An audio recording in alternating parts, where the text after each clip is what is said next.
Happy Sunday, happy Sunday, happy Sunday. Good afternoon, kitty.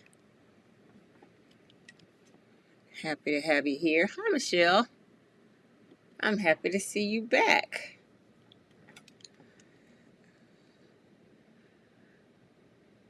I am looking forward to retirement for you, full retirement again for you as well. We've missed you. Happy to have you here. Hi, Key. Happy Sunday to you. I think my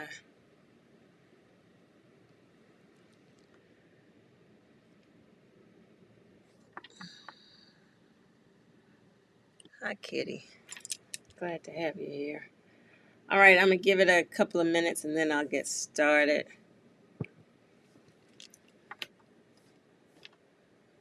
Happy Sunday. It is a long weekend, so I hope everybody is resting, doing something fun, spending some time with family, whatever it is that you enjoy. I hope you're having some time to do that. Hello, WLJ. Happy to have you make it to alive. Hello, Robert. Thank you very much. Hi, Judith. We've got two Cali folks in the house. Good morning to my Cali folks. Good afternoon to the folks on the other side. Happy to have you all here. Happy Sunday, everybody. All right. So, as I introduce myself, get my slides together. There we go. Oh, nope, that's not right, Jewel.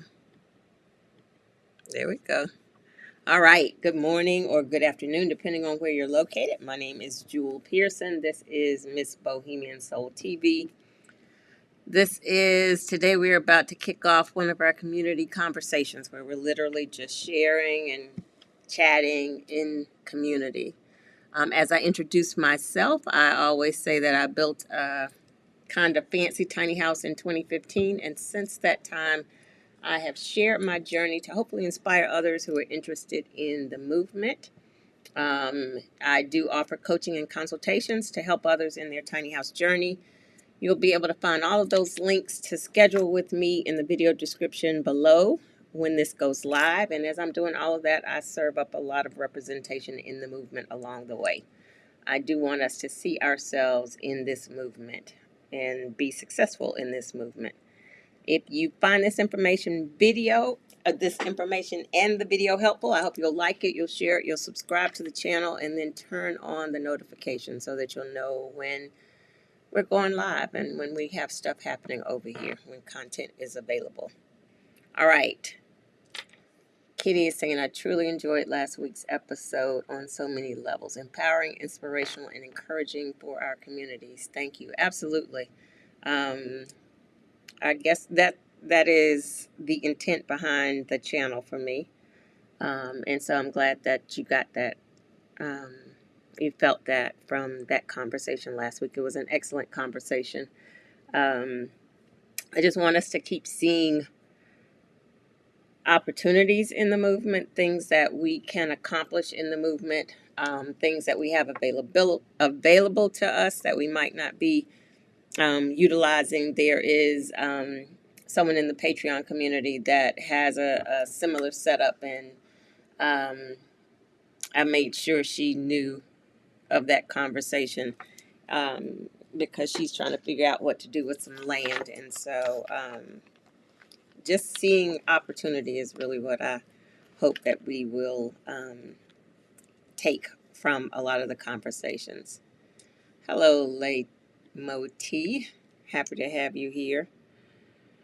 All right, I got something going on. All right. What's going on your Sundays? I hope everybody's taking advantage of the long weekend. I am in my office in Charlotte. I am being responsible. I really wanted to be at the beach or in Atlanta for the Jazz Festival. Happy Sunday, Cynthia. Welcome. But I know I have some deliverables I need to work on for the work I'm trying to grow. So I was responsible and stayed around so I can get that done, and hence why I'm in my office today. Cynthia, I still don't have an email from Mr. Dixon. I did want to mention that to you. I know we've chatted about that. I don't have any contact information. So if there's something that you want to send me, or if you can ask him to reach out again, or to ask him to reach out, please do for me.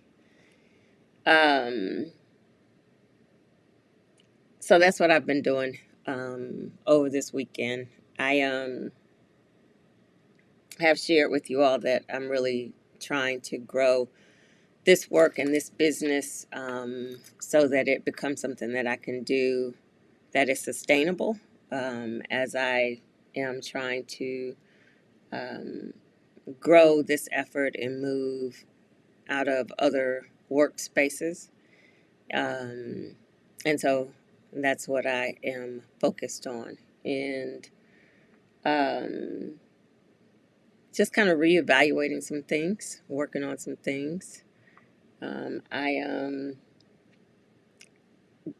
This past week I had a flat tire, and I was home. Gratefully, I was home, so I wasn't in a dangerous position or anything.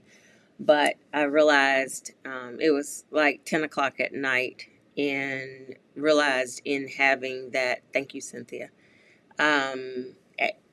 trying to work with my roadside assistance company, there was no one in my area. I've shared with you all that where my house is a rural area. There was no one who would come out to change the tire, and it wasn't really late. It was like 10 o'clock, and they tried all night. They actually found somebody who said they were coming, and they never showed up. And so I had to get up early that next morning to try to find somebody, and they still could not find someone in my area. I had to put the effort in myself to try to find someone. And that was kind of a realization for me. Like I try to do the things that I need to do so that I can take care of myself. So roadside assistance is something that I have always had, just so that I'm not in a situation where I can't get help. But even having roadside assistance, I could not get help because of where I'm located. And so that wasn't a good feeling for me. Like some of my challenges in being in the rural space is getting contractors and things to come to that area because it is so rural. And that was the first time I've had to use my roadside assistance, and so I was not aware that I'd have a challenge in getting folks out there. And I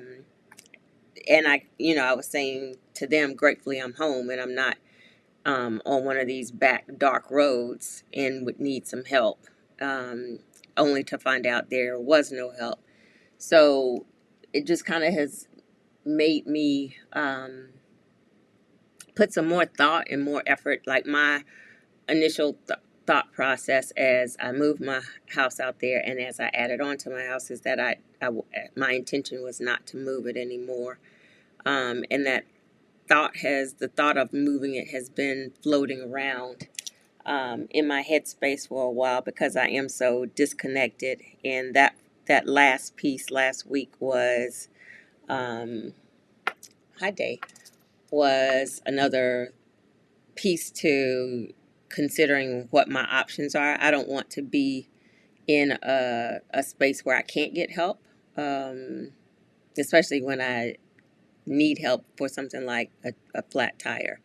So I'm putting it out in the universe that I am looking for a space, and when I envision how I want to live and how I want to enjoy my house, I don't want to be in a place where ease isn't synonymous with my home and my living location. I don't want to have challenges with simple, basic things. And so I'm putting that out in the universe that I am considering moving my house.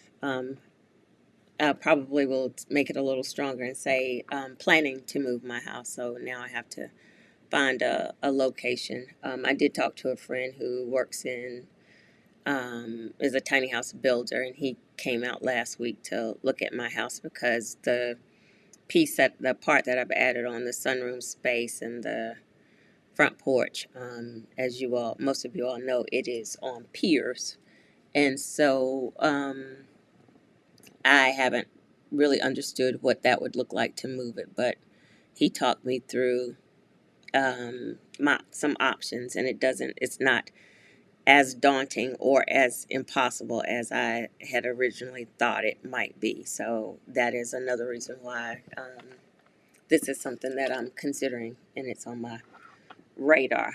Michelle is saying that's tough. I know you like the space and at the same time want to be closer to the city. Absolutely. And I think I'm leaning more toward wanting to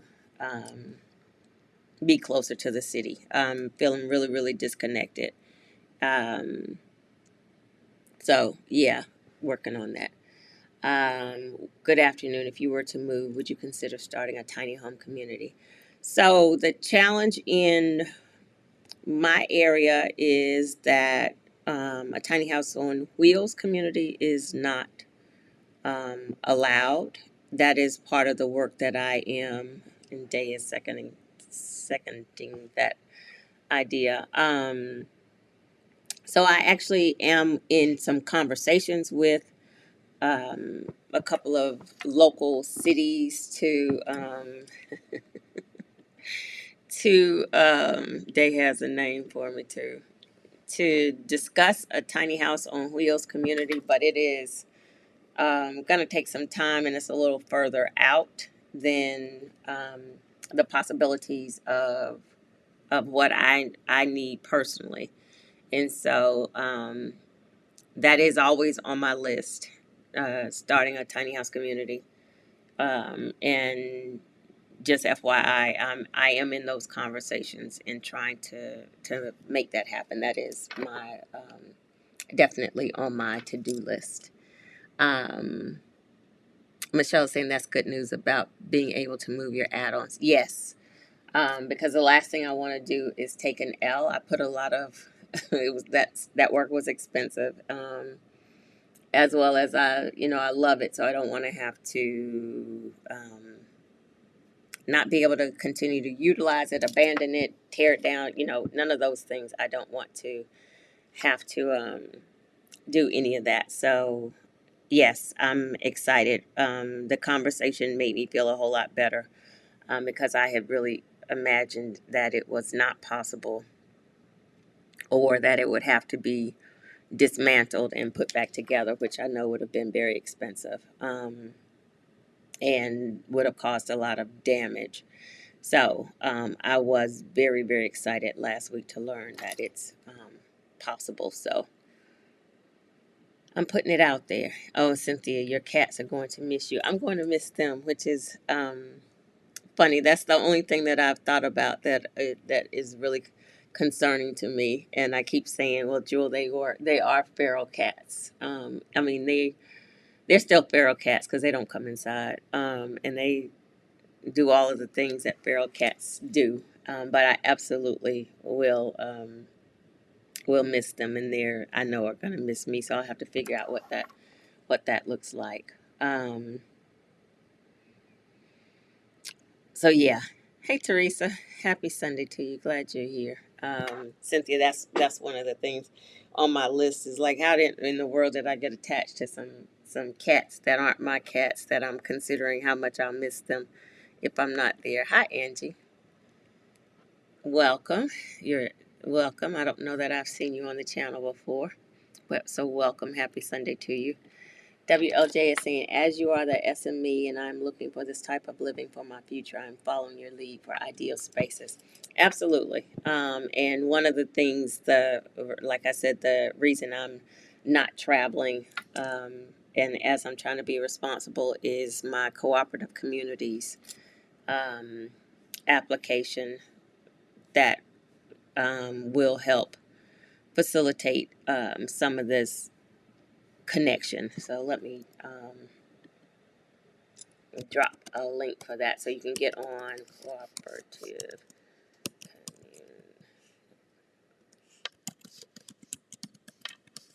Hopefully I spelled that right. Cooperativecommunities.org. I should have that. You can get on my wait list for that application, which should be rolling out within the next couple of weeks. That's the work that I'm being responsible for to get that out. To help facilitate the conversations on connection for people who are looking for spaces in the interim as we work on more communities.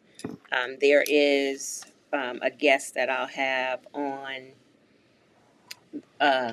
we'll be talking to on June the 9th. It is a tiny house community. I think it's probably an hour and a half from Charlotte that is in development, and it is a Black-owned tiny house community.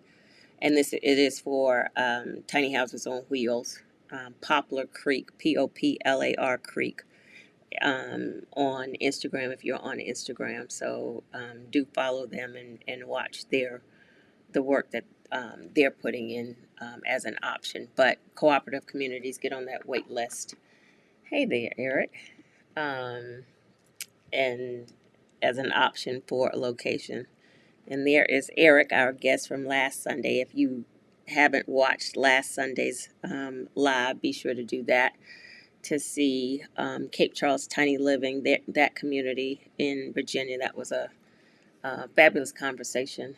Um, so, um, and Eric, I had your ears should have been burning because I was just talking about you a little bit earlier, and one of Key in our community was saying how that Kitty was saying that conversation was so empowering. So your ears should have been burning on some good stuff.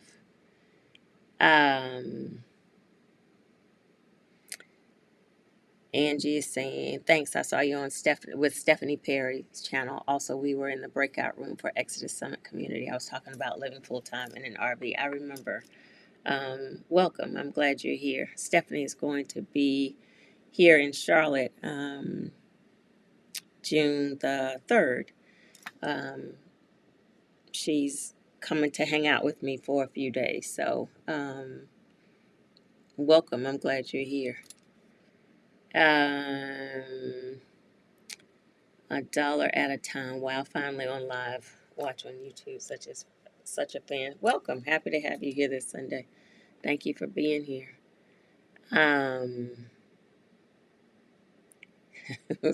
Judith is saying, my 2 cents, buy the land you are on, add more tiny homes to be there for the kiddies and bring the city to you. The new town could be named Jewel. Absolutely not. It is my friend's property and it is not for sale. And it is before the city gets to this area, it's going to be many, many years. They are actually I see some of the signs out there voting down opportunity for what they're calling high density housing.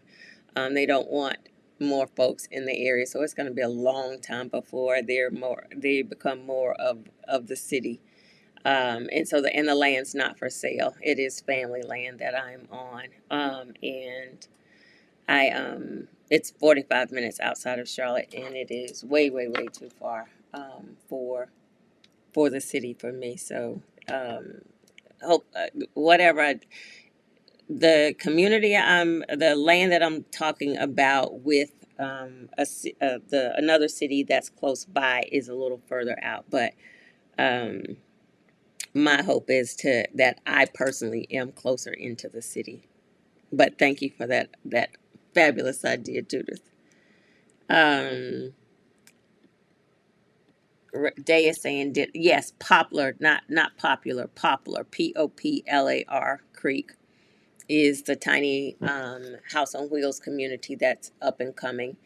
And then Cape Charles Tiny Living is in Virginia. That was the guest last Sunday, and he just joined the chat. So those are two different things. Poplar Creek Tiny Home Community is on Instagram. I'll have them on as guests on June the 9th. Their community, I think, is like an hour and a half from Charlotte. And then Cape Charles Tiny Living is in Virginia. And that was the guest last Sunday. Michelle, I'm happy to see your face in the chat. I'm glad you're catching up. Rachel is saying Grand Rising, Jewel, and Soul Collective. Stephanie said the meetup with you is June 6th. Is that right? That is correct. And it is an Exodus Summit meetup. So if you are part of the Exodus Summit group, then yes, that meetup.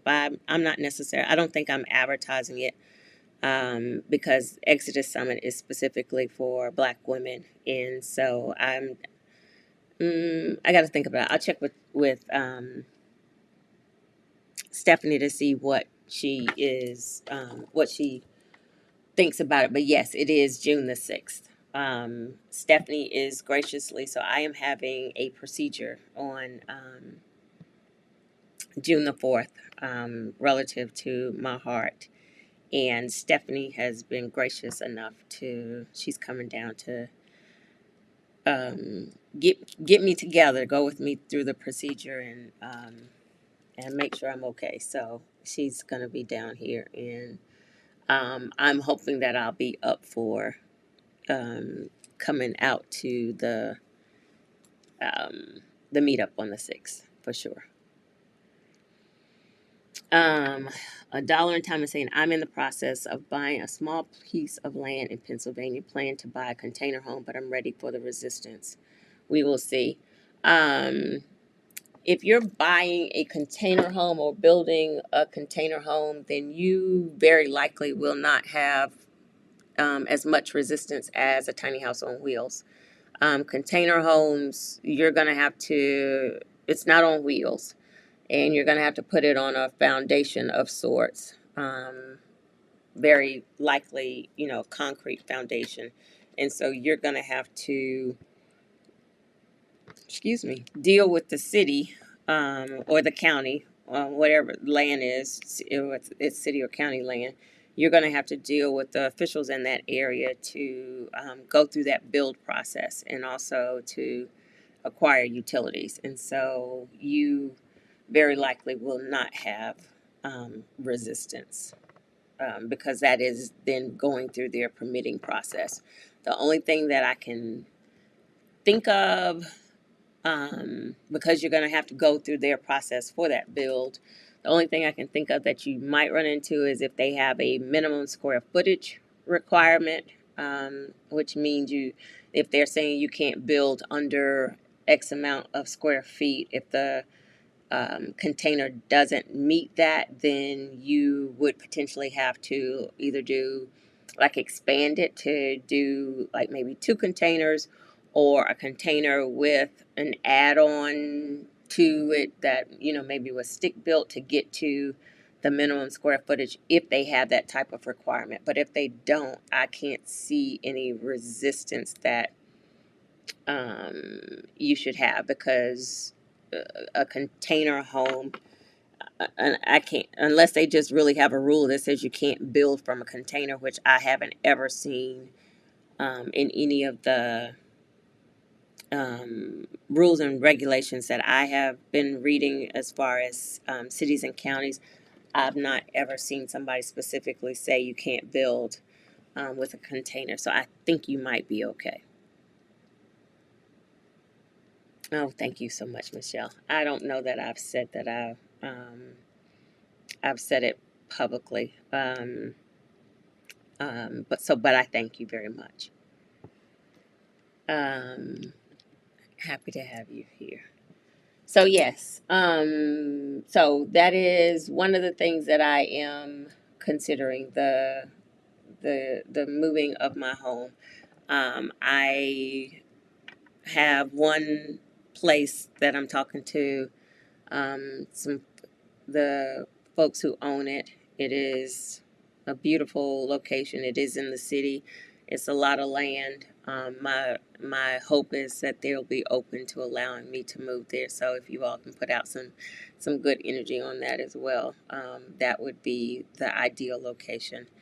Um, and so I'm hopeful for that location. But I also have an ad on Craigslist. All of the things that I talk about in my tiny house video of placement, for opportunities to try to find locations. That's the work that I'm doing for myself now again.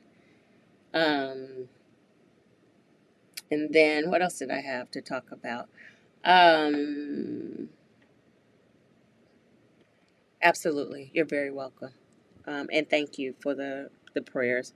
The procedures, since I've been very open with my health challenges, with the mini stroke that I have, and I've shared before that they discovered that I have a small hole in my heart, and 1 in 4 people, I've shared all of this. So 1 in 4 people have a hole in your heart. And well, okay, let me go back. Everybody when you're in the womb, everybody has this hole in your heart. It is how when you're in the womb, blood moves from um, one side of the heart to the other when you're in the womb. Then, when you're born, when you come out of the womb and you start breathing oxygen, that hole automatically closes. Skin grows over that hole because then you start breathing in oxygen, and blood should not go across in the chambers. And so, but for 1 in 4 people, that hole does not close up. And you would not know that unless you have heart trouble, a heart attack, a mini stroke, a stroke, or some type of problem. And so I apparently have had this hole for all of my life, and it was kind of stress activated. So I've not had any problems with it prior to um, this last job and um, management situation. So it activated problems with this hole in my heart, and so they are going to close it. And they say it's they speak of it as minor work. I see it as major work, that folks are messing with my heart, but um, it's work that they do all the time, and so I'm always trusting that I'll be fine, and I am trusting that because they do this work all the time, that I will be fine from that perspective as well. And so I am hoping, I've thought long and hard about whether or not to go this route or just to leave it and to continue just um, taking care of this through like medication, blood thinners, that type of thing. Um, for me, I feel to have this procedure gives me a little more um, comfort in kind of eliminating the option, because as it stands now, um, the blood thinners keep clots from forming, but there's still always an opportunity that something could happen if that hole is there and still open. And so that is kind of why I've opted for to have this procedure done. So to just give me a different level of comfort. So thank you, Cynthia. Thank you so much, Effie Gaskin. I appreciate that. Hi, Sharon. Thank you. So that is what I'm doing. The procedure is happening on Tuesday, June the 4th. So yeah, I am. I'm hoping that it is truly nothing major, as they seem to say it's nothing major. Even though I just messing with my heart just seems to be major. But anyway, um, so yeah, that is the stuff that I have going on. I had a couple of thoughts that I was sharing on this Sunday, and I'm paying attention to the chat. So if there's some questions that I know I have new folks here who, if you have questions, specific questions about tiny houses or some of the things that you're considering, I'm always happy to answer those questions. That's why I'm here on Sundays um, to do this work. So I am paying attention to the chat. There were two things that I just was sharing and talking about the having a flat tire and how it kind of made me start thinking about the um, the ease that I'm missing in my location, and has me considering relocating. The lack of ease and not wanting to go into, as especially as you get older, you want to have ease. You don't want to make things more difficult. Thank you so much. And so, as part of that, and I so the tires that I needed to order. So it was time for me to get tires. It was part of it. So I ordered. I was looking at my tires. My tires were not readily available, and so I ordered them online. And I saw a couple of places that had them, but Walmart had the cheapest prices. So I ordered them from Walmart, and so um, had an appointment with Walmart.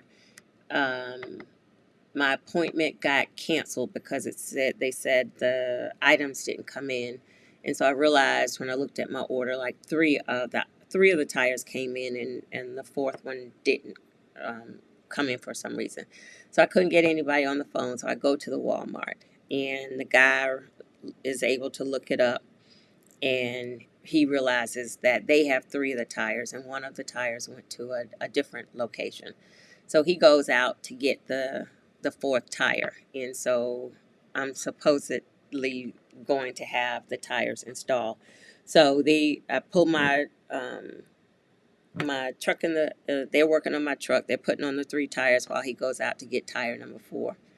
Then he comes back and he realizes that one of the four tires, they sent the wrong size, and so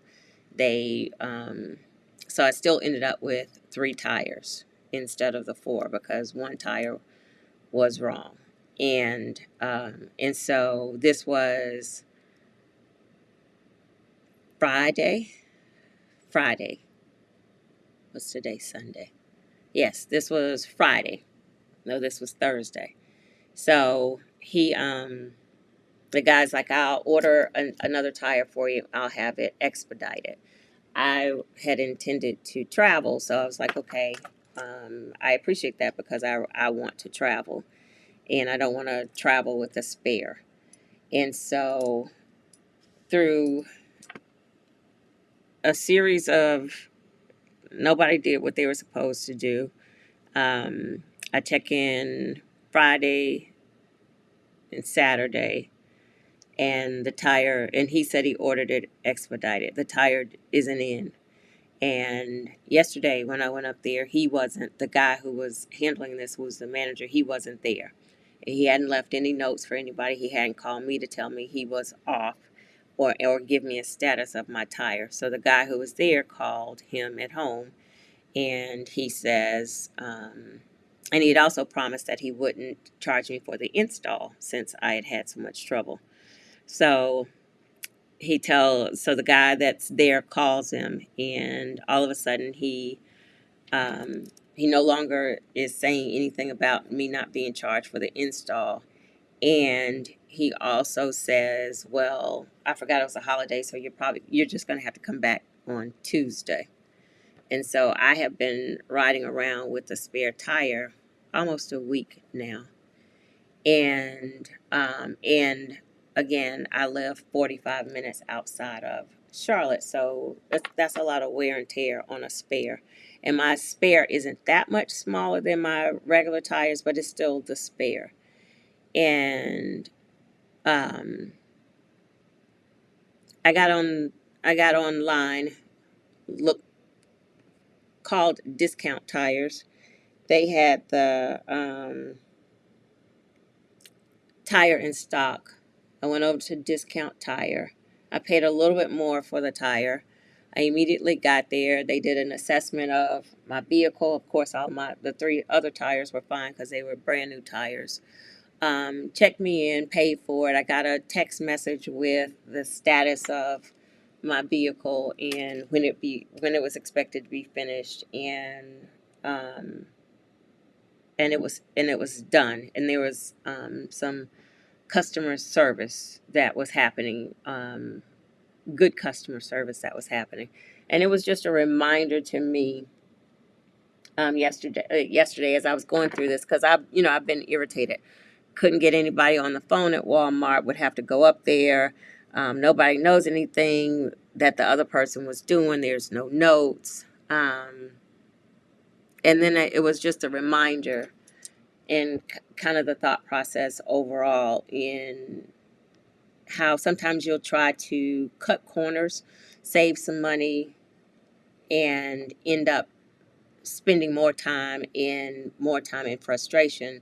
So it really doesn't add up to being a savings. And so it was a reminder to me that sometimes you spend a little more for quality, you spend a little more for ease, and you spend a little more for good customer service.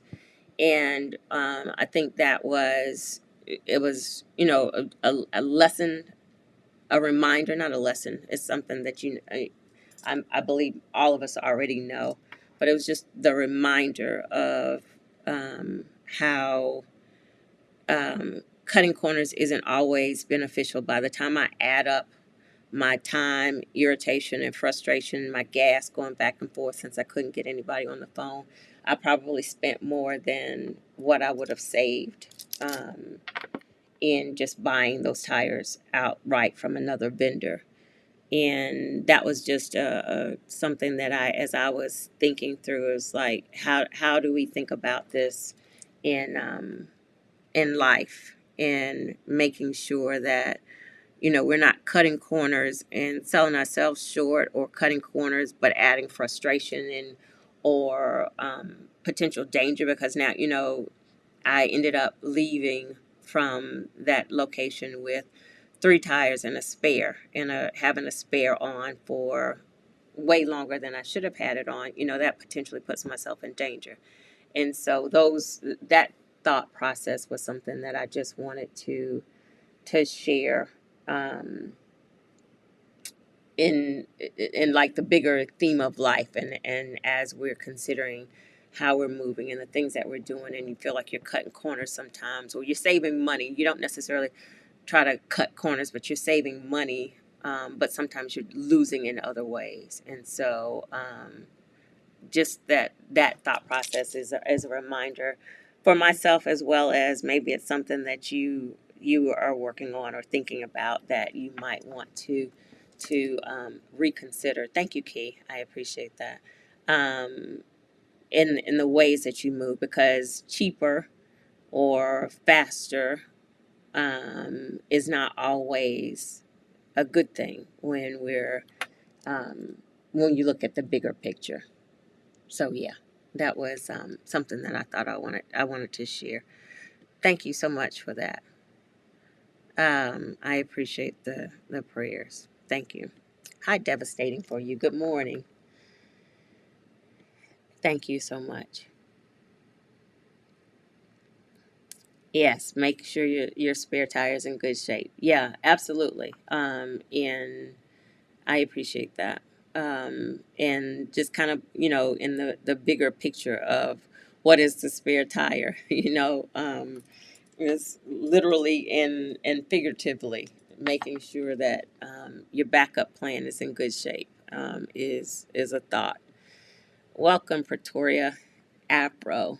I'm glad you love it here. Welcome. Glad to have you here. Absolutely. Um, a dollar at a time and saying I'm not surprised at Walmart, especially in the auto department. They're doing way too much and no quality. And that's interesting that you're saying that because I've never dealt with them before. This was my first time dealing with them, and only because I thought I was getting a savings on the tires.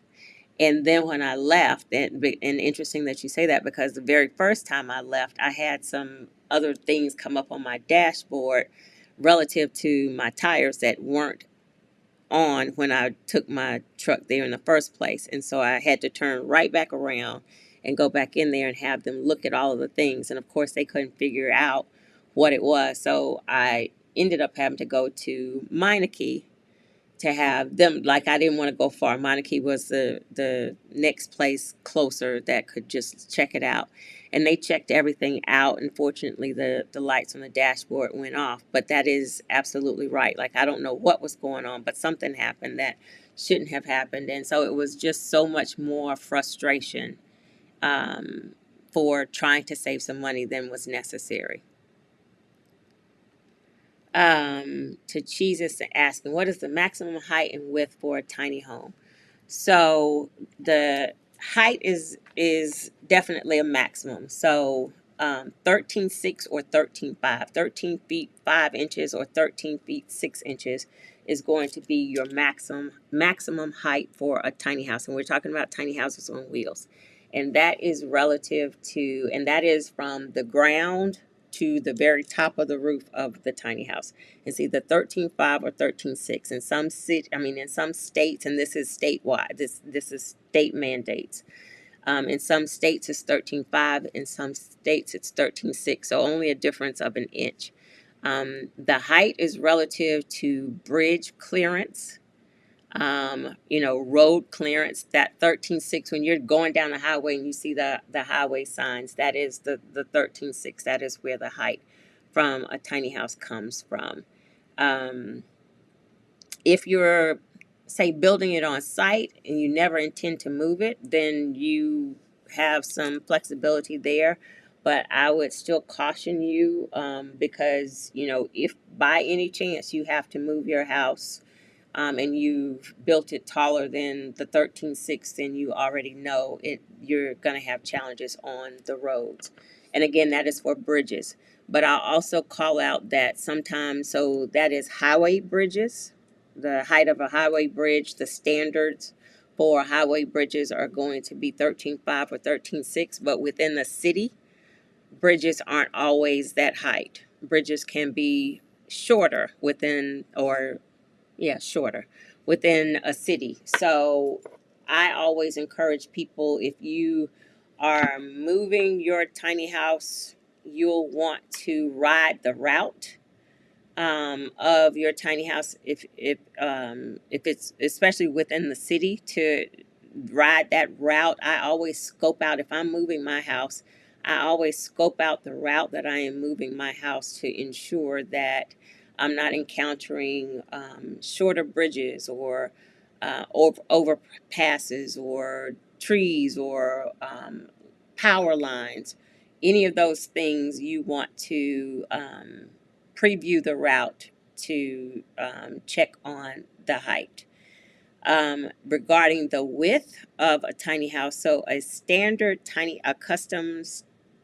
slash custom tiny house trailer is generally 8'6" wide, 8 feet 6 inches wide. But that is just the tiny house standard. You can go wider for a tiny house. You can actually have a custom trailer built wider than than the standard of 8'6". But when you go wider, so think of the width of the custom trailer as the width of a highway lane. That is the standard of the 8'6".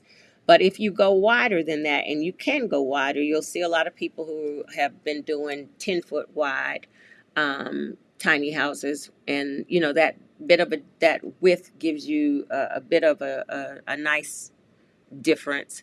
If you go wider and you're moving it down the highway, then that is when you need to have the wide load permit. You see things that go down the highway that they usually have the lead car and the follow-up car to indicate wide load and kind of to navigate the load within traffic. And that is, those permits can be obtained. You have to get a permit within, are the permits citywide or statewide? I think I'm pretty sure the permits are statewide. But I think the last time I knew, the cost of those permits were like $15 per state. So it's not cost prohibitive should you have a builder, a couple of states over. You can still get that permit for each state to have the wide load designation. You don't necessarily always have to have a lead car. Sometimes the transporter will have that, but you do have to have the wide load signature and designation. So that is your maximum height and width information. And so thanks for the question. Hi, Tracy. Oh, thank you so much. Thank you, Tracy. I appreciate that.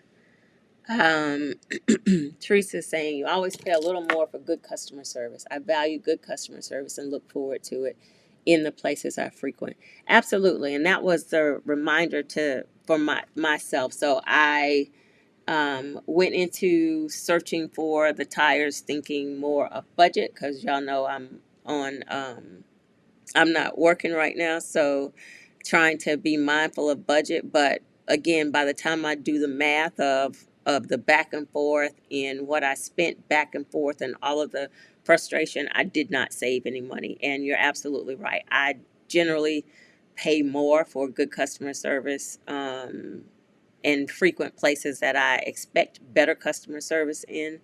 But this was one of those times, and the reminder was very forthcoming in why you pay more for good customer service. WLJ is saying, are you able to turn one of your old tires into a full-size spare? No, I actually needed 4 new tires. They were done. They were done for, but that was a consideration. Like when they were putting that other tire on, of whether they or going to use the spare or one of my older tires. I needed my older tires were done. Hey, Rosalind, happy Sunday to you. Welcome. Teresa is saying there are only about 5 to 7 cars that are sold with a full size spare. I am diligent about checking that first. Yeah, so I didn't have the small donut, but I want to say my standard tires are like 235s, and my donut is like a 233. I think that's right. So it's not tiny, but still, yeah, it's not the same size.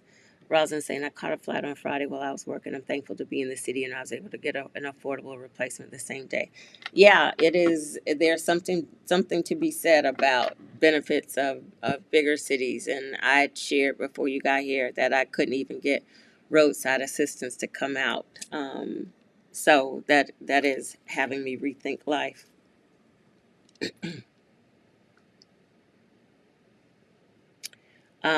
Michelle is saying, when the spare goes back in the trunk, I usually use one of the tires they replaced because often our spare tires sit so long. They are dry rotted or flat. Yes. Fortunately, my vehicle is just a couple of years old, so my um, spare was in good shape. While I was at Discount Tire, a woman came in and she had a flat, and she was trying to go around the wait list of coming in the store, and so she had grabbed one of the little guys, and it was a young guy, and she had him out in the parking lot changing her tire, and he was putting her spare on, and one of the managers intercepted that because he said the exact same thing. He was like, no, absolutely not, because she had an older vehicle and her spare was like 10 years old. He was like, absolutely not. We will not install a 10-year-old spare tire because that's so dangerous. And Yeah.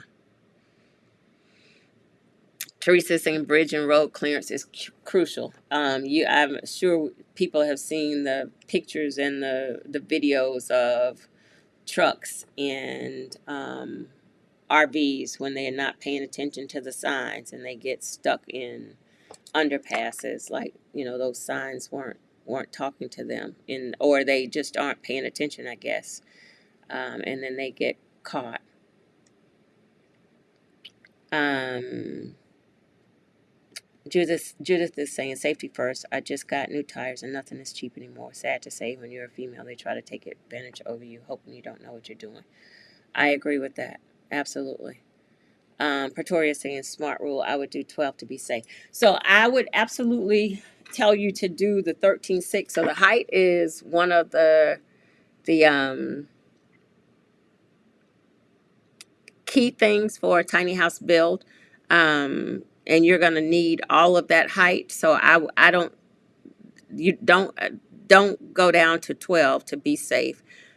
Take advantage of your 13.6. One of the things that you can do, so with my custom trailer, if you're and I always suggest using new trailers since that's the foundation of your house.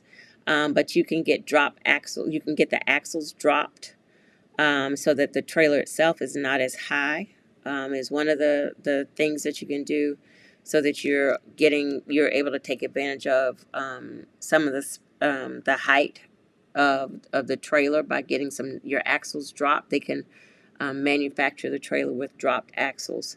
Um, just be mindful, because part of that space and in the interior of your house, by the time you factor in the trailer, because you're going to if you're using a custom tiny house trailer, you're able to build the subfloor into the actual trailer. So you're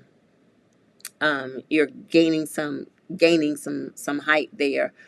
But by the time you finish your build and include the roof and like the insulation in the roof and your exterior, whatever the materials that you use on the exterior of the roof, all told, on the inside of the house, you get maybe 11 feet of height. And if you're going to have overhead lofts, you have to divide um, the space, that 11 feet between underneath the loft and above the loft. So I would absolutely say, take advantage of the 13.6 or 13.5. And bridges aren't like right at 13.7. Highway bridges are taller than that, but 13.6 is your road height max. So I would encourage you to build to 13.5 or 13.6, but just pay attention to that. Is one of the key things to pay attention to. Rachel is asking, where is Jinky? What is Jinky's full name and name of her tiny house community and location? Jinky Eccles, Echols, is Jinky Eccles. Her community is a Brave Winds. Her company is Brave Heart Properties, but she's in Florida. Let me see the name of her community, if I can spell.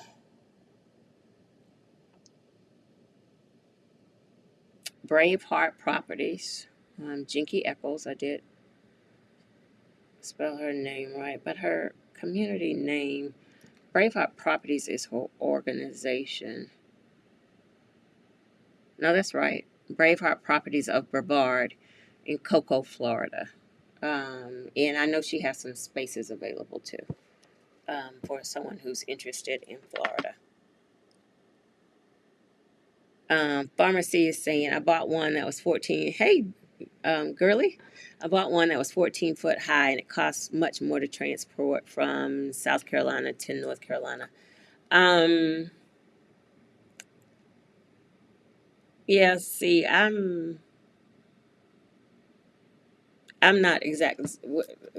See, Clorinda went and did something on her own on that one. That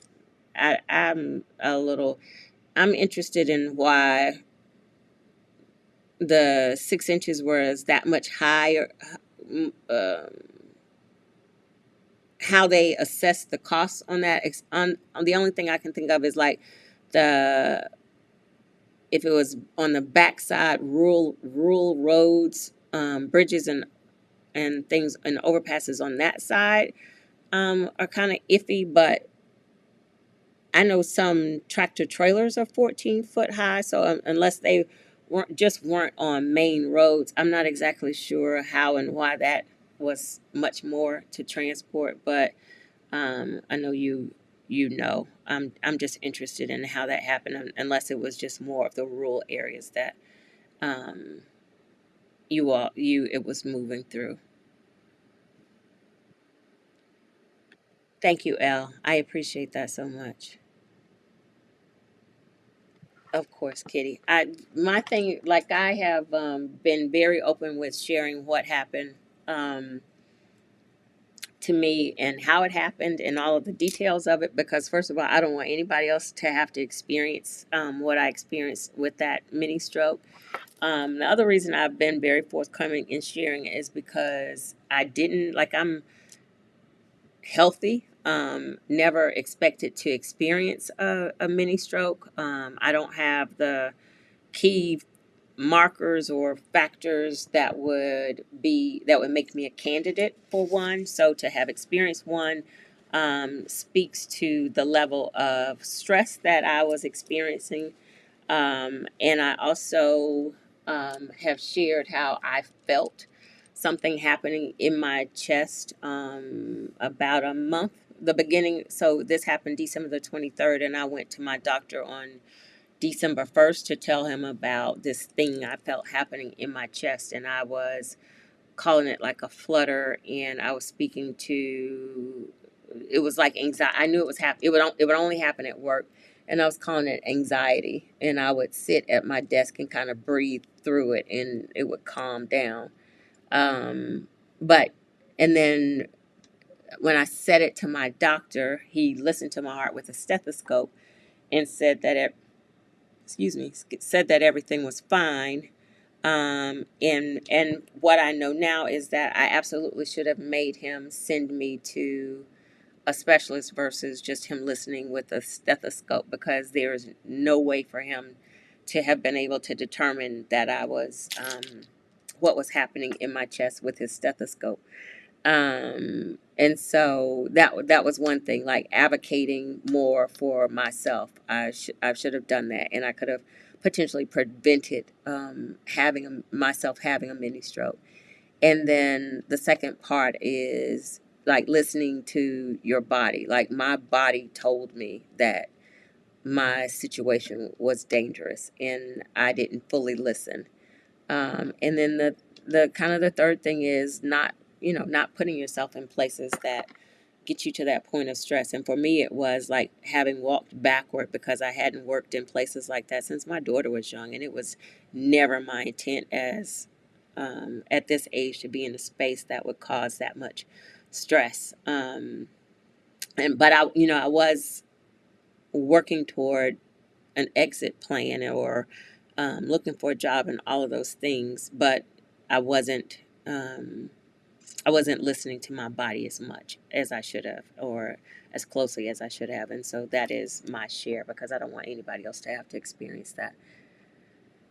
Um, yeah, Day, that's exactly how I pulled out and had sensors come on with some tires that I just gotten repaired. Ella's saying, Jewel, your hair looks fabulous. Thank you so much. I appreciate that because I am in the hair struggle. Most days I like my hair. Something is happening with this. It's been a challenge for the last couple of weeks, and I don't know if I just didn't style it. I haven't been styling it right. But some days I wake up and I feel like I'm a cross between Frederick Douglass and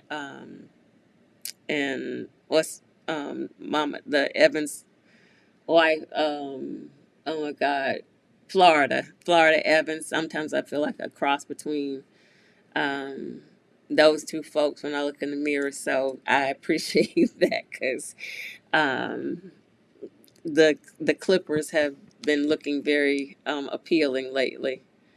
Thank you, Teresa. Please like, comment, share, subscribe, join Patreon, and purchase merchandise. Thank you so much. All of the links to do all of those things will be in the video description. Thank you. Yes, I'm trying to do these things. I appreciate that support. Kelly is saying, after dealing with the AAA mess when trying to get my old Toyota car fixed, I told myself from then on that I'd only go to the car brand service centers. It costs a little more, but it's worth a piece. Absolutely. I agree with that. Lakeisha is saying, good morning, Jewel. For reference, how high is your house? It looks super airy high. So it is 13.6. From the ground to the top of my roof is 13 foot 6 inches high. Right now, and that's when it's on its wheels. So right now, it might look a little higher. It might actually even be a little bit higher because it is not sitting directly on the wheels. I have it blocked up because when I go into locations, I talk about this in one of the my video where I talk about tiny house safety. So I have it when you have your house sitting in a location, you don't want it to sit on the wheels full time because one, it ends up making them dry rot or in where it's rot. So you want to have them up a little bit so you can rotate them, and then also because when I go into a space, I execute a tie down plan, and so there are blocks at both corners, front and or sides, whatever you want to call it, the side corners of my tiny house, and then I have blocks in the center. And so it may look a little, it is higher, generally higher than 13.6 right now because it's blocked up.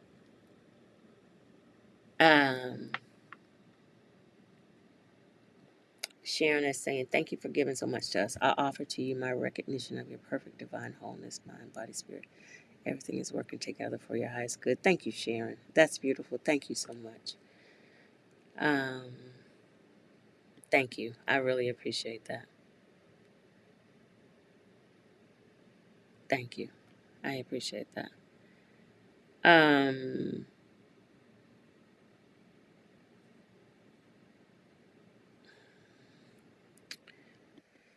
Can the materials withstand a hailstorm? Overall extreme bad weather. How do I prevent losing power in the home? I'm not sure which materials you're speaking to withstand a hailstorm. So this is kind of reminded me last week. I shared last week, and I'm not talking bad about you, so bear with me here. I shared in one of my my very first tiny house meetups. There was a woman in the meetup. Was that last week? No, it was, I think, when I was talking to Stephanie Perry. There was a woman who came to the very first meetup, and she asked how do you clean a tiny house? She said, how do you clean a tiny house? Do you take it to the car wash? And I was sitting there like I was waiting for her to laugh. I was like surely that's a joke. And so then I realized she was very serious, and I was like, I mean, you clean the inside of the tiny house just like you clean a house, and the outside. I mean, unless you have to do unless you're pressure washing it and painting it.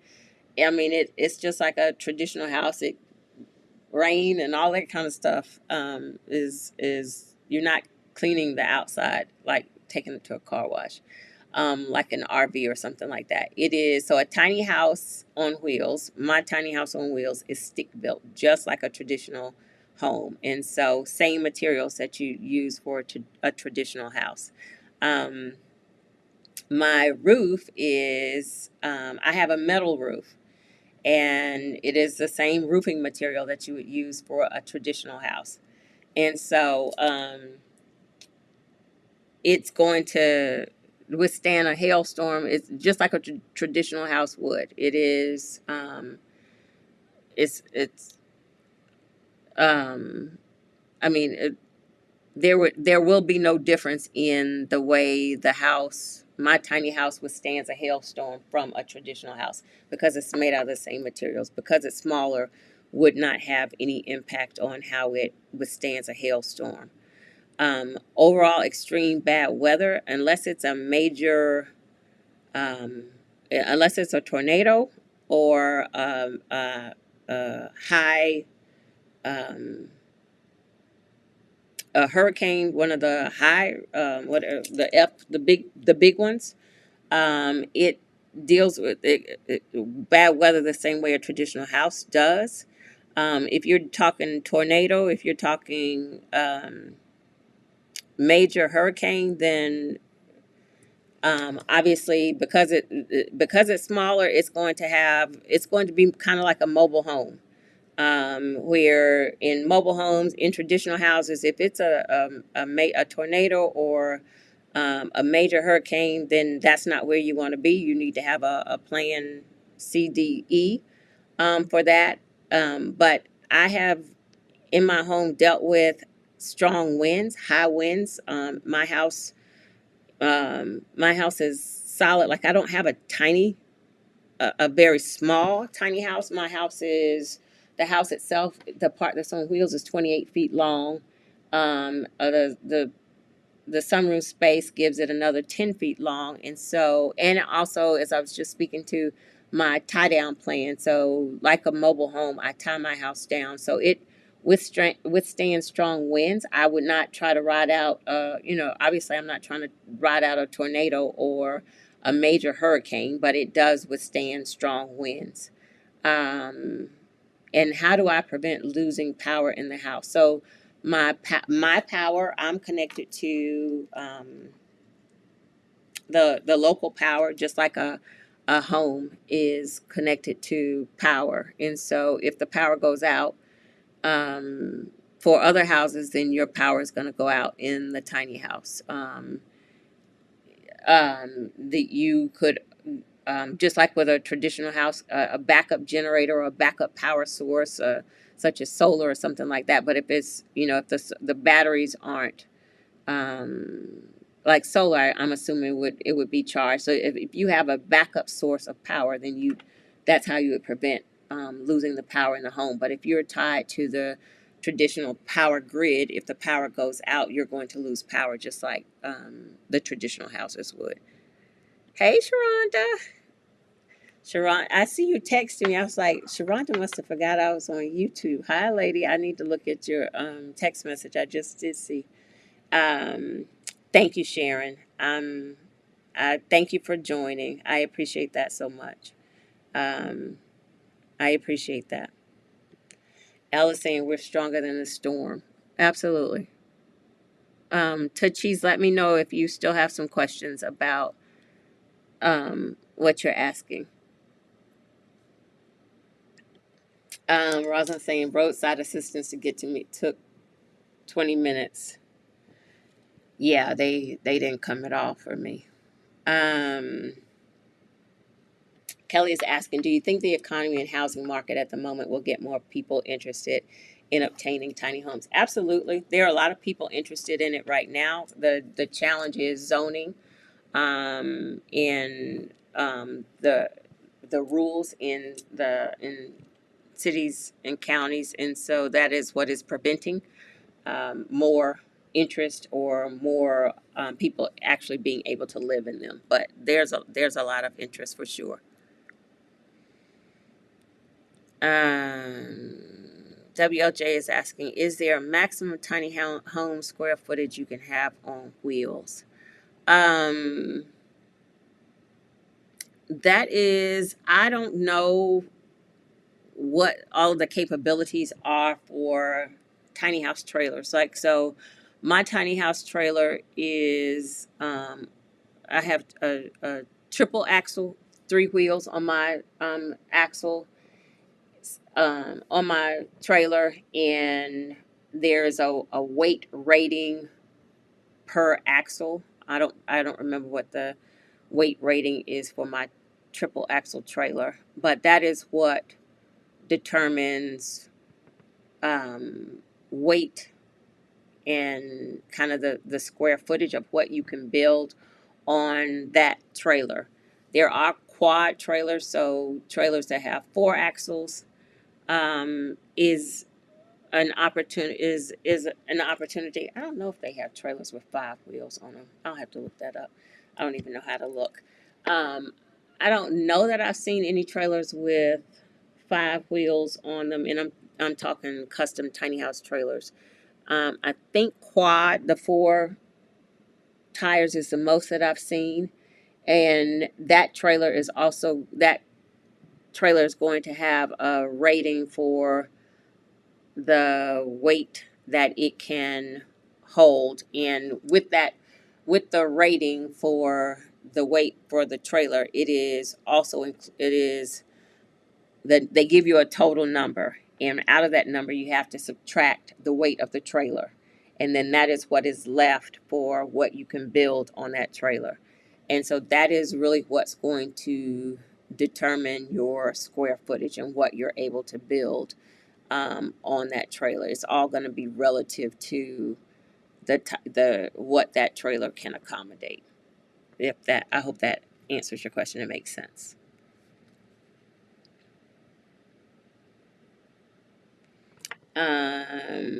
Rosalind saying bridge clearance is one of the reasons why I didn't do a roof raise on my schoolie. Oh yeah, yeah. How tall is your how tall is your schoolie? But what about a roof raise that would be? I've seen the roof like kind of on the RV that is collapsible is the only word I can come up with right now. But um, you know what I'm saying? That can go. That's not permanent. That could be raised up and down.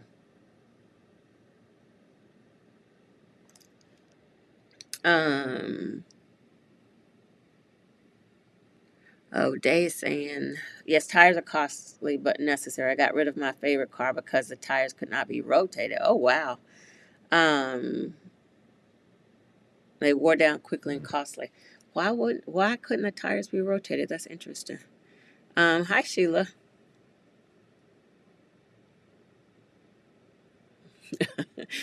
WLJ is saying my 82-year-old mother and I were just talking about flat tires the other day and what would be worse, breaking down in a hot summer or cold winter because neither of us can change a tire.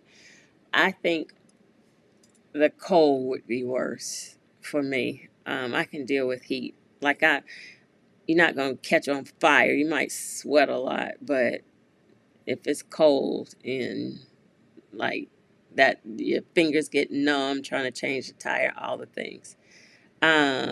Yeah, okay, see, that's what I thought. All right, see, is saying with the question when I had about why would a 14-foot tiny house cost so much money. There were some low bridges on the shorter route. That's what I was thinking. It had to be low bridges that you had to deal with um, on the route.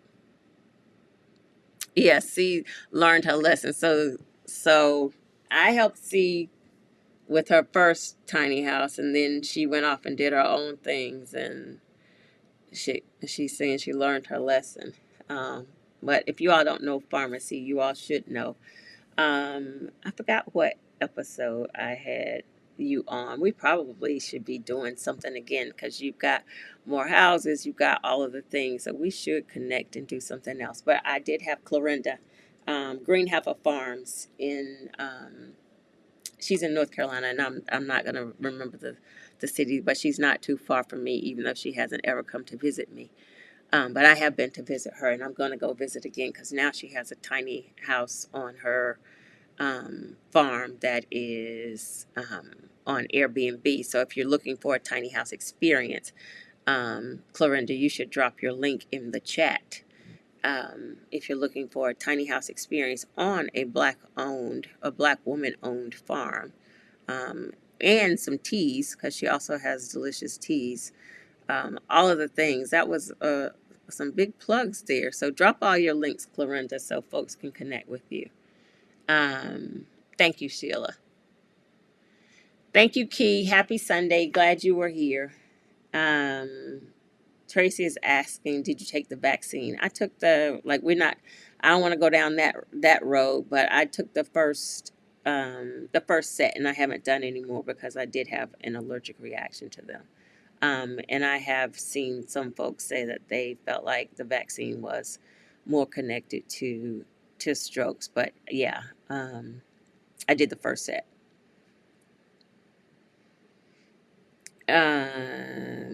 Let's see. Teresa saying, I was driving off 485 a week ago when I saw power trucks and city workers and lead trucks going down the highway and down the road, raising power lines and street lights with an extremely long, tall truck. Interesting. Um, yeah, I guess so they wouldn't pull stuff down. That's interesting. I've never seen that. Thank you, Sheila. Sheila saying my hair is beautiful. I'm telling y'all, Frederick, I'm channeling Frederick Douglass and Florida Evans some days, but thank you. Um, um, WLJ is saying, was wondering if there was a certain point size when it's no longer considered a tiny home and it's required to be placed on a foundation.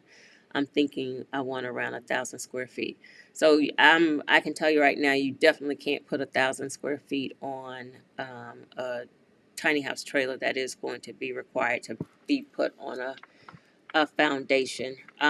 Again, it's going to square footage is going to be the what can be put on wheels is going to be determined by the the load that that trailer can accommodate. Um, for tiny houses, the conversation around what is a tiny house, folks generally say that anything under 400 square feet is a tiny house. I'm kind of pushing it mine with the add-on spaces like 475, but that the additional sunroom space isn't on my trailer. But yeah, at 1,000 square feet, you would not be able to put it on a trailer. Um, right.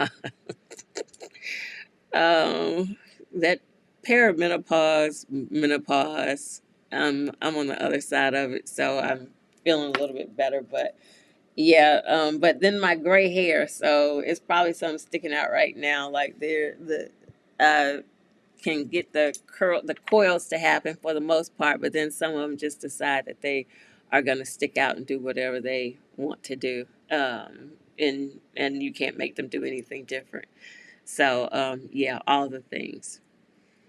So Teresa is saying the park model is one of the widest tiny houses, and so a park model isn't, which is why it's considered a park model, isn't the same build as a tiny house on wheels like my house, which is like the difference in a park model and a tiny house on wheels. So a tiny house on wheels is built on a different type of trailer. Like park models are built on more of what people would call skids. It's not the same type of trailer that a tiny house on wheels is built on. And yes, they are wider. And a a park model could not be built by, I don't think someone who wants to do their own tiny house build can buy a custom trailer and build their own tiny house on a custom trailer. I don't think uh, a general person outside of a builder could build on a park model trailer. I'm pretty sure that's not possible. I'm not 100%, but I'm pretty sure that's not possible. But they are totally different structures and different structures in the foundation. Thank you, Rachel. I appreciate that. Day says my dad made all five of his girls learn to change a tire. The hardest part I recall is taking off the nuts. Women, especially those who camp or live far from the city, should learn and buy the proper tool. So I absolutely know how to change a tire. You're right. The hardest thing is getting the lug nuts off. Um, I know all of the things of changing a tire. The thing is, I don't want to. Um, I don't want to break a nail. I don't want to get dirty. I don't want to have to really do that. But like if push came to shove, I could absolutely do it, but it's absolutely not something that I want to do, which is why I pay for roadside assistance. So somebody else can do it, like, get somebody else to do it. That's not what I want to do, but I do know how to do it, and I agree that we should know how to do it. Um, Darlene is asking, is there weight restrictions for your furniture and belongings if you're not moving the home? So if your house is on, your tiny house on wheels is stationary, um, you have some flexibility in the weight on the house, especially if you also have it blocked up, like I have my house blocked up, so you have some other um, support for the tiny house. It's not like it's going to like implode in the middle because you have too much stuff in it, but obviously you just like I would say common sense. But if it's not moving, unless I can't imagine that you could put a whole bunch of stuff in the house that would cause it some problems if it is stationary.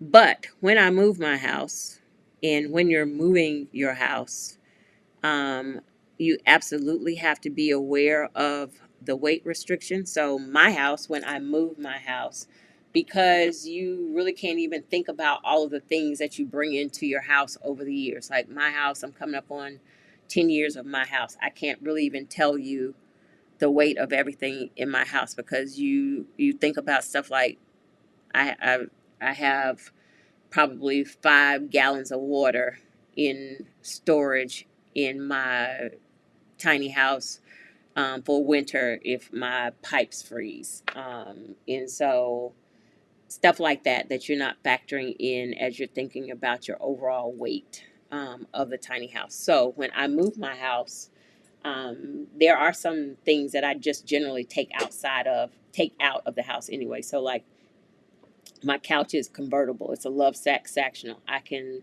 break my couch down and actually take the couch out of the house. And some stuff I generally have a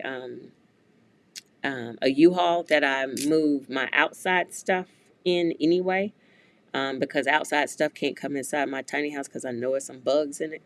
And so I will consider the weight of the house and will pack some stuff up just for GP to reduce some of the weight of my house. I also make sure that I empty all of my water lines. I have a way to empty the line. So like when I'm using the water and the water comes into the house, sometimes it's just kind of sitting in the lines. And so I have a way to make sure I'm draining that. So it's like those things that you want to think about. But I do try to remove some of the weight just for general as I'm moving my house.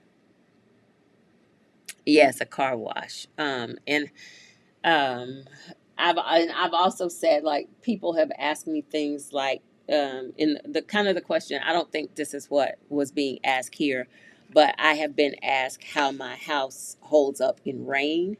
And as I've considered that, I shared this not so long ago that I was thinking the person had to think my house was made out of like gingerbread cookies because it was like, what do you think is going to happen to my house when it rains? Like, is it going to melt? Is it just going to disintegrate? I think I'm not sure sometimes what people think tiny houses are made out of. So yeah, that question about the car wash. How do you clean a tiny house? And like I said, I sat there for a few minutes because I was just waiting for her to laugh, and then I realized, oh, she's serious about that. So yeah. Hi Terry, welcome. Good to see you. Um, um, Terry is asking, have you heard about the tiny home community in Jackson, Mississippi? No. Do you have a name of the community, Terry? Is it a black-owned tiny house community? Maybe I know of the community and don't know the name. And I'm wondering if it's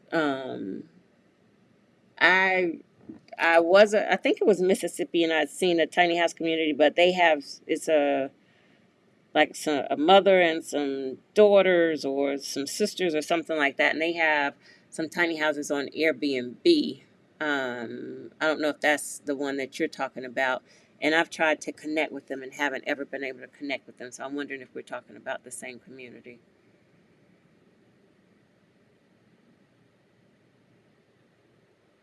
Oh, thank you, Dave, for explaining why you can't do a rotation. Yes. Let's see. Love catching blessings. Good morning from the beautiful city of Las Vegas. Hello, a little late this morning, but determined to tune in. Last Sunday's community conversation was awesome. Oh, thank you. I'm glad to be here. I'm glad you are here. Um, thank you, Michelle. um, yes, like the video, share the video, please. So I can um, YouTube will feel like this is some good information and share it. Um, Thank you. Michelle is saying, right now, until your heart is repaired, you should not change a tire. I'm with you. I would know how, but don't want to. Even when I thank you. When my heart is repaired, I don't want to change tires. Like I want to have roadside assistance for a reason. Like I want to have the soft life. I want to. I don't want to be changing tires. I just don't want to do that ever if I don't have to. So yeah, I'm trying to do the things so that I can have that soft life. Um, Absolutely, Teresa. Thank you. Okay, so Terry is saying this is a husband and wife duo. Yes, please get the name. And, um, and maybe it's black owned. That would be good. Maybe I can have them on here to interview them. So C must have gone, but um, Green Heifer Farms. Since I don't see her links, if you aren't familiar with Farmer C, Clorinda, in Green Heifer Farms, you should be. And she does have a tiny house there on her farm that is on Airbnb. All right, good people. It is 1:30, and I am going to. Um, I'm checking to make sure I don't have any more questions. I am going to. We have a guest on June the 9th to Poplar Creek Tiny House Community. So we'll be talking to them and checking out the work that is in process there and get plugged into their timeline. I'm trying to think of what else I have going on. I think I'm going to review tiny house financing. I've had a lot of questions about tiny house financing. So maybe we'll do some updates to talk about. Um, it's Tiny Jacks. Okay, I need to thank you for that. I'm going to make a note. Let me write that down right now so I can. Oh, thank you, Terry. I appreciate that. Um, Love Catching Blessings is saying, I like that comment. I want the soft life as well. That's the life I'm striving for. Absolutely. Like, if I don't have to, like, being out in the rural area I am in, I have done a lot more manual labor than I really want to because, one, getting folks to come out there is challenging as well as expensive. So I've done a lot more manual labor than I really have wanted to. Um, but I do it, so I'm not afraid of work. But if it's something I don't have to do, I'm trying not to do it. And I do want the soft life, which is why um, my thought process is out there to consider relocating my house. Um, I don't want to be in the struggle. So um, you see, lotion is my thing. I want my hands to stay soft and lotion, then, and that's important to me, especially the older I get. Um, and so, yeah. Yes, please. Financing is where I'm at. Okay, so Maybe next Sunday.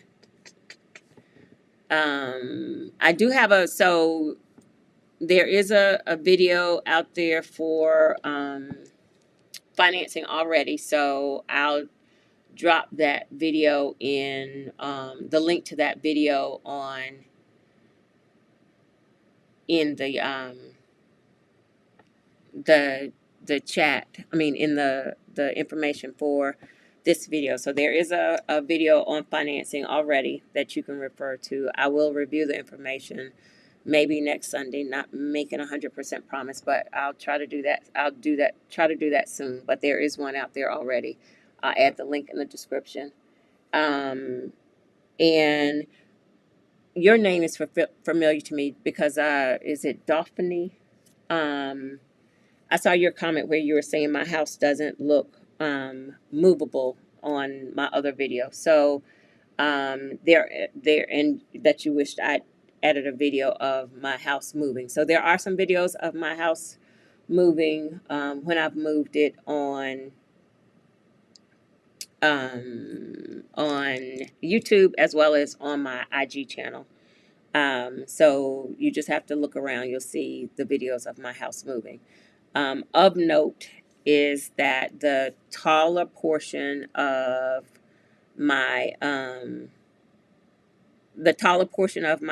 is the part that is built on the tiny house trailer. So that is the part that is easily movable. The sunroom space and the screened-in porch that I now have on my house, they're built on piers. And so they're not as easily movable as my tiny house that was built on wheels is. But they are, and my intent was not to move my house, which is why I added those pieces on. But they can be disconnected from my house, and those portions can also be moved, but they'll have to be put on a trailer bed to be moved, and that is something that I'm considering doing. But the tiny house, the tall structure that you see in the pictures is absolutely movable. So I hope that helps answer your question. And then I also saw your comment where you were saying you wanted to do the same thing for about 65 to 70,000. I will share, like, right now, material cost and labor and all of the things. $70,000 is really, I would say, probably going to be a challenge to be able to build a structure at the size of my house. At that amount, it's going to, if you can do some of the work yourself, that's going to help you a lot more. But it's going to be a challenge because just material costs at this time are really, really high. So keep that in mind as you're looking at your numbers.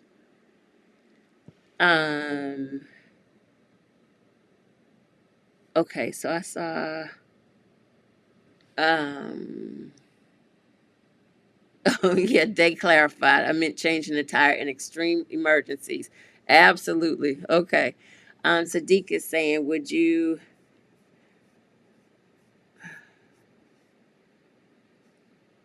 sell your tiny and build a new one if you move, since part of it is on a foundation now? No. No, because I can't.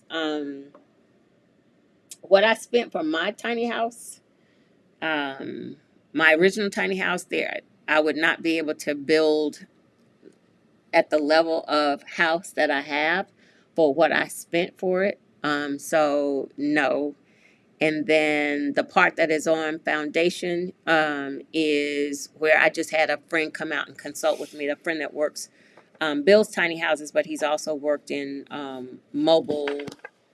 in manufactured housing. And so we were talking about the way it's built can be lifted and put on a trailer bed because it's not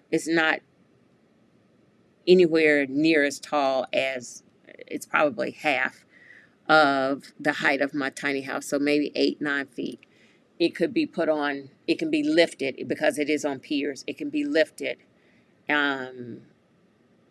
it would have to be stabilized once I pull the tiny house out from it, disconnected, because the way I built this, like the sunroof, I mean the sunroom is and the porch are built to the exterior of my tiny house, and so the tiny house itself is fully intact. What would have to happen is the disconnecting where the roof of that sunroom space and the screened-in porch are attached to my tiny house. So that would have to be disconnected, which isn't major. And then that part stabilized so that I could move the house out. I would move my tiny house like I normally do, and then the structure that's on piers would then be stabilized and lifted onto a trailer to move it.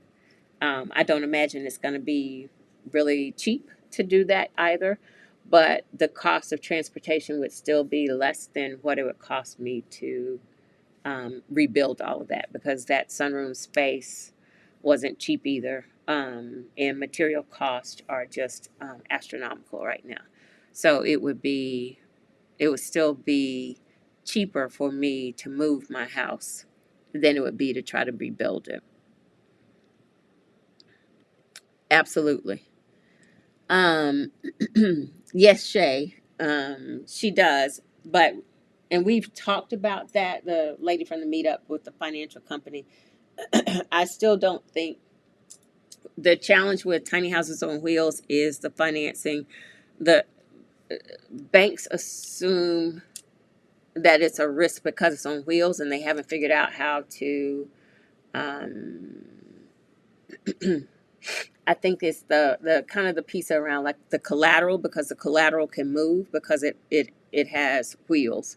And so there are so many banks that are leery of financing the actual tiny house versus they'll finance you, like give you a personal loan, but a loan against this structure that is relocatable or movable is something that I think finance companies are struggling with. But she and I have had some high level conversations about it, and it's something that they're interested in trying to see if they can't service, and a conversation that I want to dig in a little bit deeper. Hey Sadiq, I'm glad you're here, and thanks for that question. I'm glad you have been watching. L Murphy is asking anyone attending the upcoming Charlotte meetup. Um, that is the Exodus Summit meetup that is going to be June the 6th. And it is, if you are interested in it, if you're a member of the Exodus community, then you should have access to it. I will share. I need to talk to Stephanie first to see how she wants to handle it, but I will likely share it. I watch on TV and comment on my phone. Thank you. I appreciate y'all. Um, what is Charlotte meetup about, and when is it? So it is for the Exodus Summit community, which is the community that Rashida Dowd and Stephanie Perry have, where they're helping Black women um, who want to exit the United States. And so this is a sponsored, not sponsored. This is an event sponsored by the Exodus um, Summit community, and so it is for Black women. Um, and if you're interested and meet that criteria, I will share it and just add some parameters around it. But it is June the 6th. Sadiq, you and me both. Moves are exciting. I hope you're able to move somewhere more suburban, near city life, wherever you do. That is the goal. Like if I got to be somewhere else rural, then it doesn't make sense to move my house. So that is absolutely my goal. I don't know that I say moves are exciting. Whenever I have to move my house, it is nauseating. Um, and I anticipate it's going to be even more because there's even more to do right now. Um, so yeah, but thank you for that encouragement. Hello from cloudy San Diego. We have a whole California contingent here today. Welcome. Happy to have you here. We are just getting ready to wrap up, though. But thank you for joining. I hope you'll come back next Sunday and the Sunday after that to join us. And so, yeah, this is, I appreciate you all for being here. Thank you for the tiny house questions that I've been able to address. And then as we're getting closer to the end of the month, I am working on a couple of things that I will be sharing out as well, wrapping up the cooperative community site. I did drop that link in the chat. If you aren't already on that waiting list, let's see.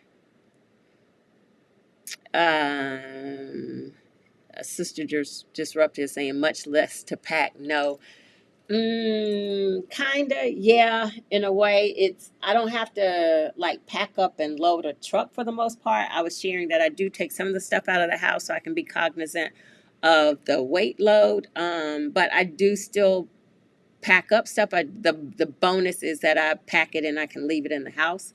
Like I'll put a lot of stuff in my bathtub, stuff that's going to move around, come up the like as it's going down the road and turning.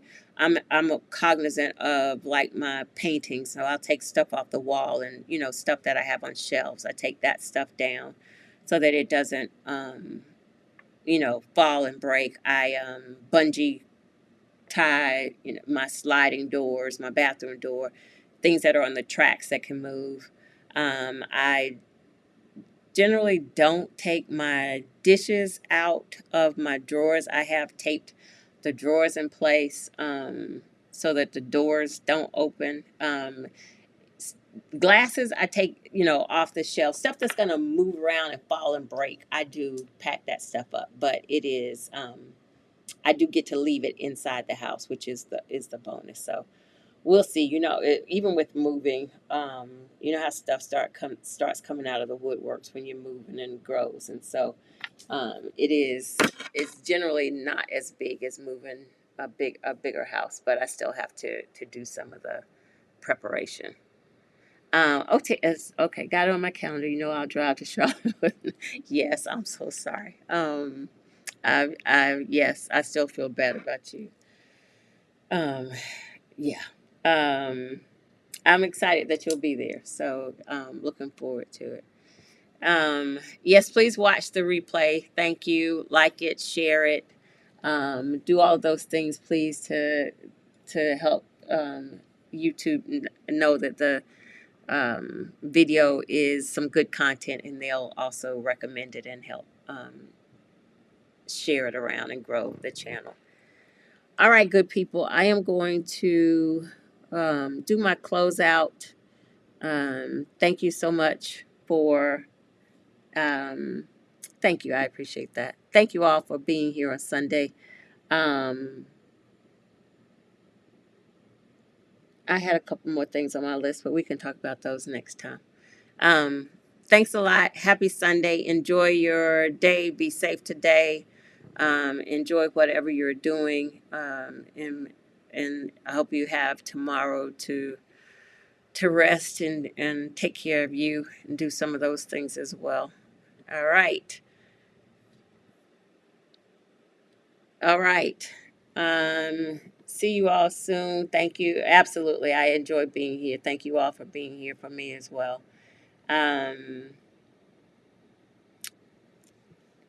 I appreciate you all. All right, this is Miss Bohemian Soul TV. This is our community conversation. There are 3 segments in this series. The conversations on intimate spaces, where we're talking to guests in and around the tiny house movement, The what's your question, where I am answering frequently, generally a targeted, frequently tiny house question, and then these community conversations where we're literally just sharing in community and answering questions along the way. So I hope that you find this video helpful. I hope you'll share it, like it, do all the things. Thank you all so much for being here. I hope everyone has a great week, and take care, everybody, and we'll talk to you soon.